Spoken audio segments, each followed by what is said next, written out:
शिवजी द्वारा इस प्रकार कहते ही सभी देवताओं ने केतकी को उनके पास से हटाकर अन्यत्र भेज दिया। केतकी बोला, हे नाथ, आपको नमस्कार है। आपकी आज्ञा के कारण मेरा तो जन्म ही निष्फल हो गया है। हे तात, मेरा अपराध क्षमा करें और मेरा जन्म सफल कर दें। जाने अनजाने में हुए पाप आपके स्मरण मात्र से नष्ट हो जाते हैं। फिर ऐसे प्रभावशाली आपके साक्षात दर्शन करने पर भी मेरे झूठ बोलने का दोष कैसे रह सकता है। उस सभा स्थल में केतक पुष्प के इस प्रकार स्तुति करने पर भगवान सदाशिव ने कहा कि मैं सत्य बोलने वाला हूँ, अतः मेरे द्वारा तुझे धारण किया जाना उचित नहीं है।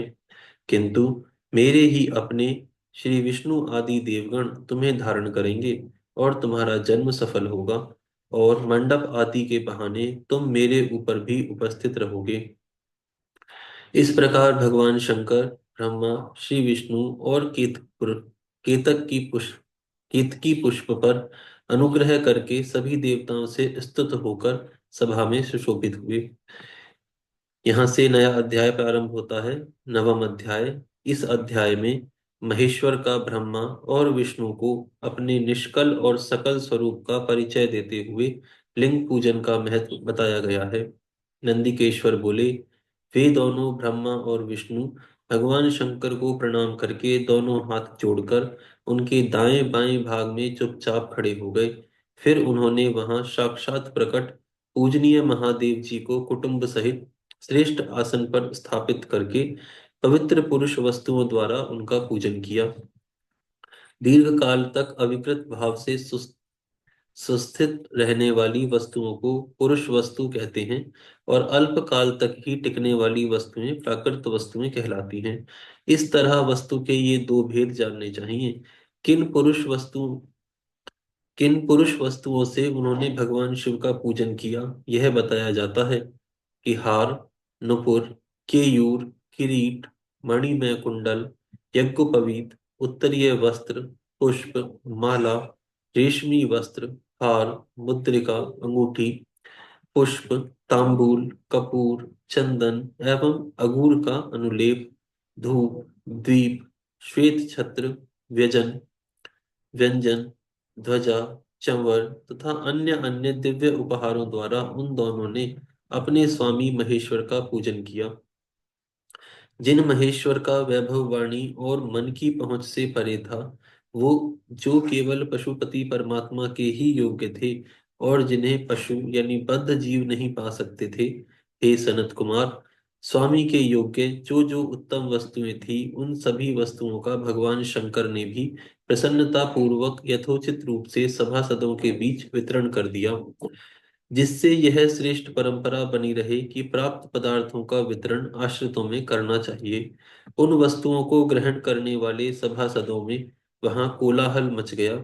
इस प्रकार वहां पहले ही श्री ब्रह्मा तथा विष्णु से पूजित हुए भक्तिवर्धक भगवान शिव विनम्र उन दोनों देवताओं से हंसकर कहने लगे।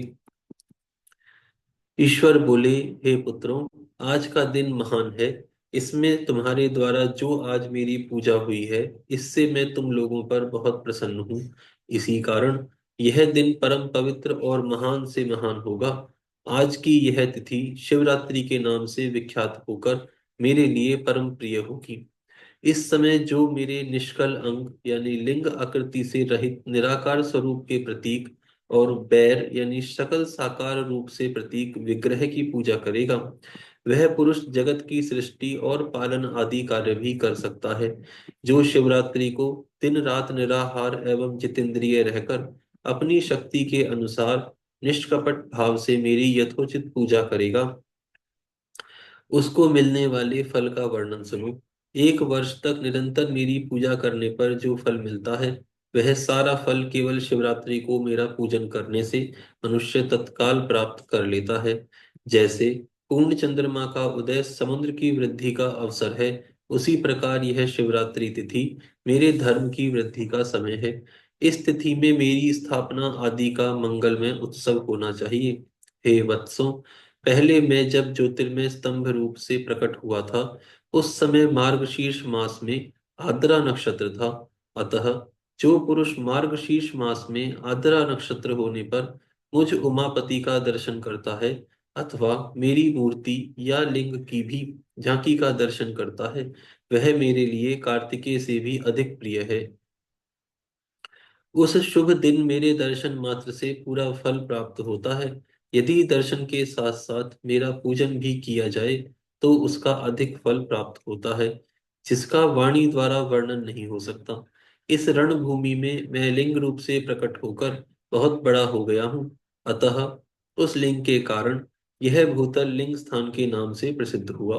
हे पुत्रों, जगत के लोग इसका दर्शन और पूजन कर सकें, इसके लिए यह अनादि और अनंत ज्योति स्तंभ अत्यंत छोटा हो जाएगा।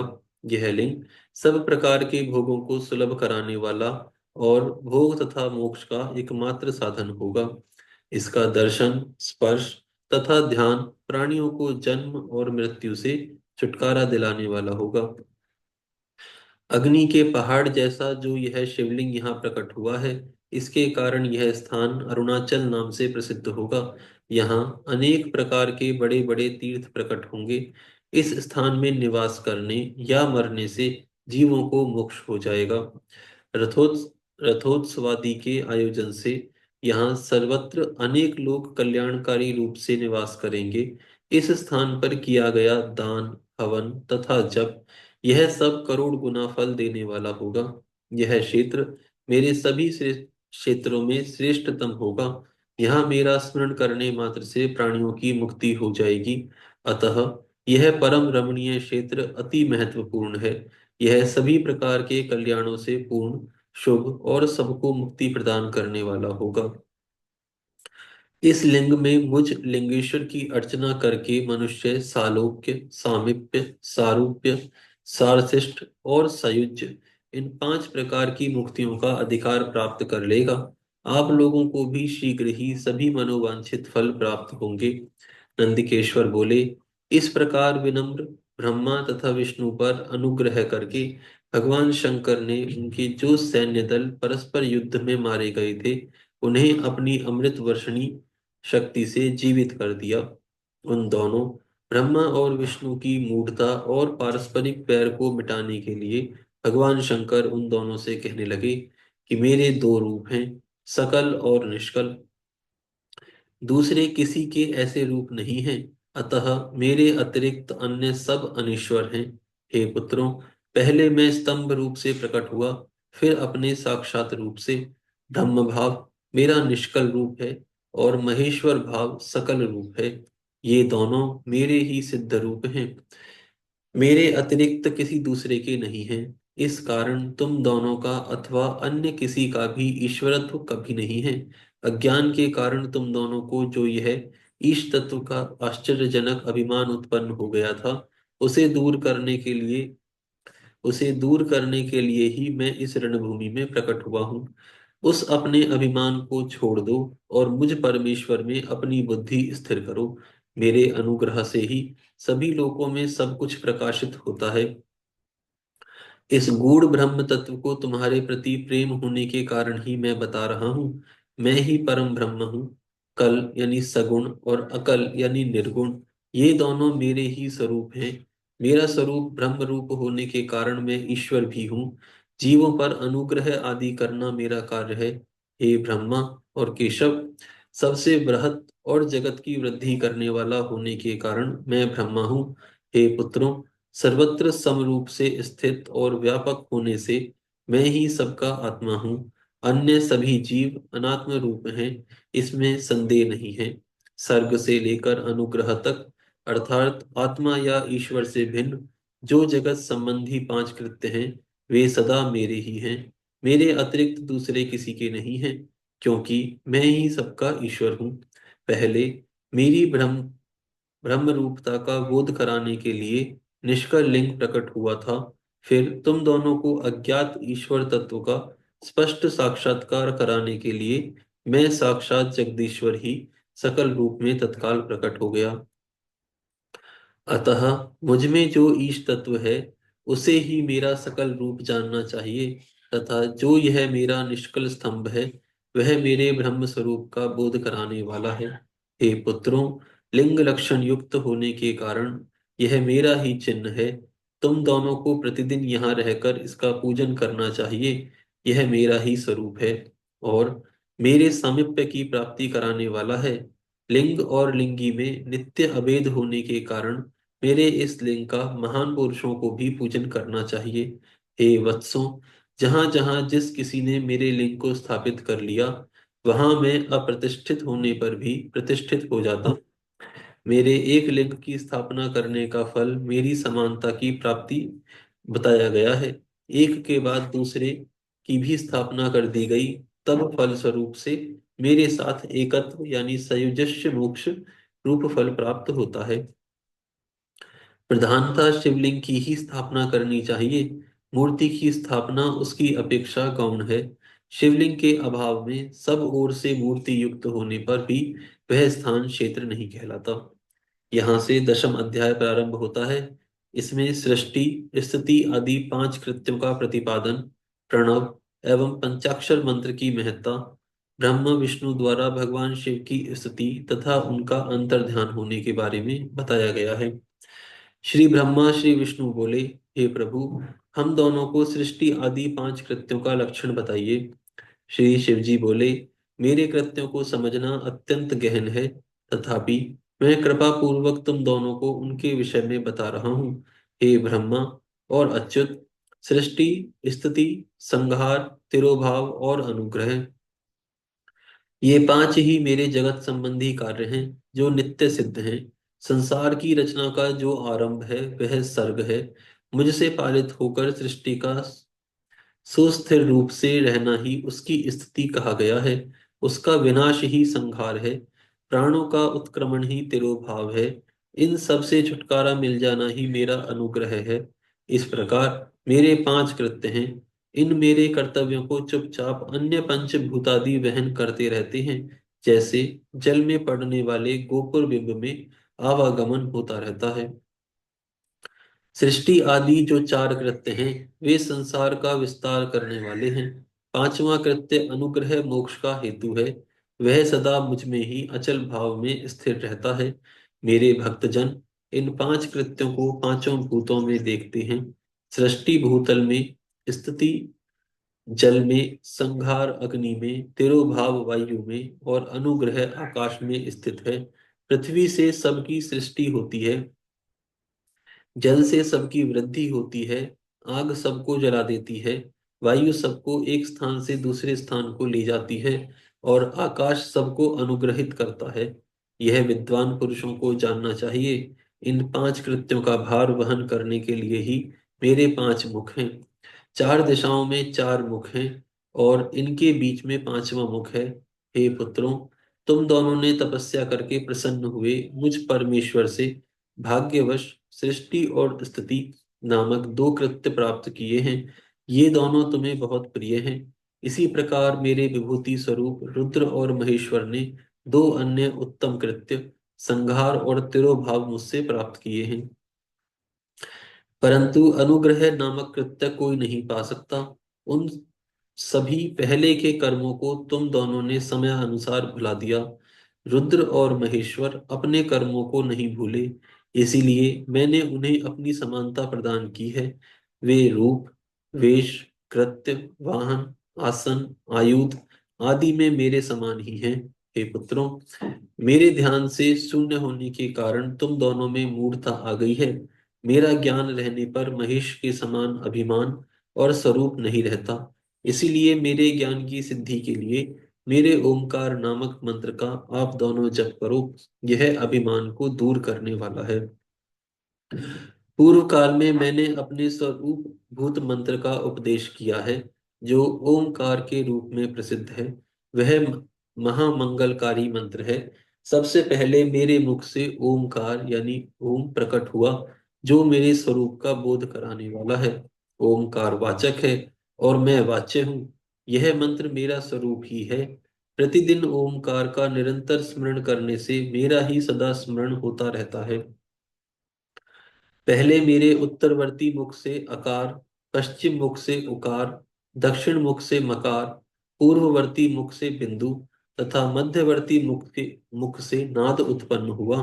इस प्रकार 5 अवयवों से युक्त होकर ओंकार का विस्तार हुआ है। इन सभी अवयवों से एकीभूत होकर वह प्रणव ओम नामक एक अक्षर हो गया। यह नाम रूपात्मक सारा जगत तथा वेद वर्णित स्त्री पुरुष वर्ग रूप दोनों कुल इस प्रणव मंत्रों से व्याप्त हैं। यह मंत्र शिव और शक्ति दोनों का बोधक है। इसी प्रणव से पंचाक्षर मंत्र की उत्पत्ति हुई है, जो मेरे सकल रूप का बोधक है।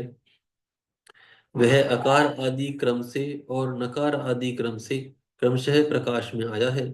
वह मंत्र है ओम नमः शिवाय। इस पंचाक्षर मंत्र से मात्र का वर्ण प्रकट हुए हैं, जो 5 भेद वाले हैं।